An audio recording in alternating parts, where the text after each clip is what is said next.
The Forbidden Room. The house on Willow Street had always been a source of fascination for me. As long as I could remember, its weathered facade had loomed over our quiet suburban neighborhood, shrouded in an air of mystery. It wasn't the dilapidated exterior that intrigued me, but rather the legend that had been passed down through generations, the legend of the Forbidden Room. My curiosity finally got the best of me one chilly autumn afternoon. My best friend Alex and I decided to explore the old house while its elderly owner, Mrs. Simmons, was away visiting family. Armed with flashlights and a sense of adventure, we crept through the overgrown garden and found ourselves standing before the imposing front door. The air inside was musty, filled with the scent of aging wood and forgotten memories. Dust motes danced in the beams of our flashlights as we ventured deeper into the house.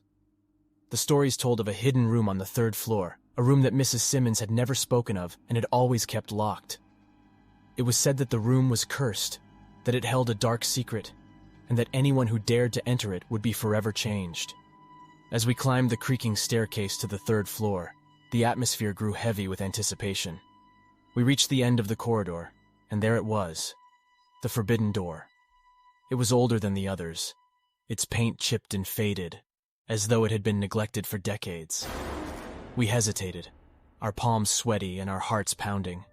The legends weighed heavily on our minds, but our curiosity overcame our fear. With trembling hands, I inserted the key we had found in Mrs. Simmons's study. It turned with a rusty groan, and the door swung open to reveal a room bathed in an eerie, cold light. The room was unlike any other in the house. The walls were lined with shelves, upon which sat countless dusty volumes and bizarre artifacts.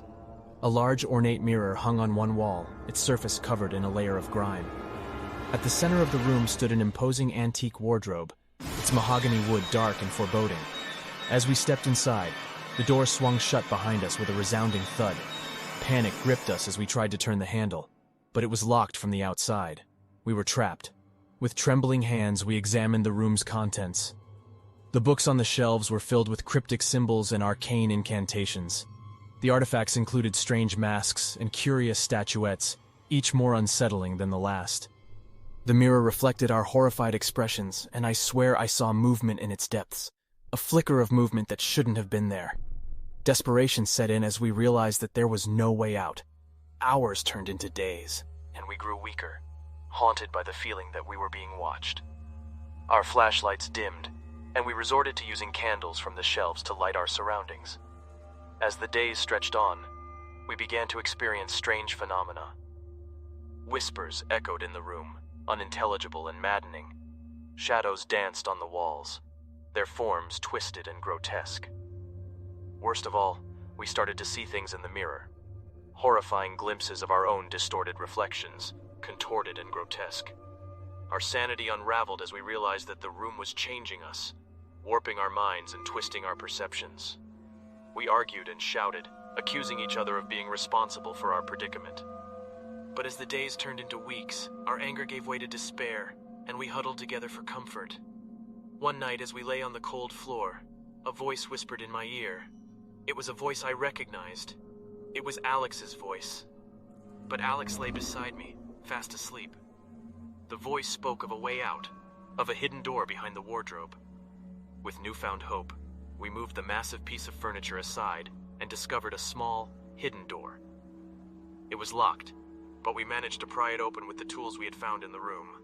We crawled through the narrow passage beyond, emerging into a small, forgotten attic. As we stepped out into the dim light of the attic, we realized that we were free. The air was fresh and invigorating, and the weight of the room's curse lifted from our shoulders. We had escaped the Forbidden Room, but the horrors we had witnessed within those walls would haunt us forever. We were changed, scarred by the experience, and the bond of friendship that had once united us had been shattered. We went our separate ways, each carrying the weight of the room's dark secrets.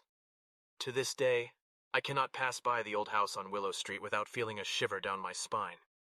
The legend of the Forbidden Room remains, a testament to the darkness that lurks beneath the surface of our world, waiting to ensnare those who dare to seek its secrets.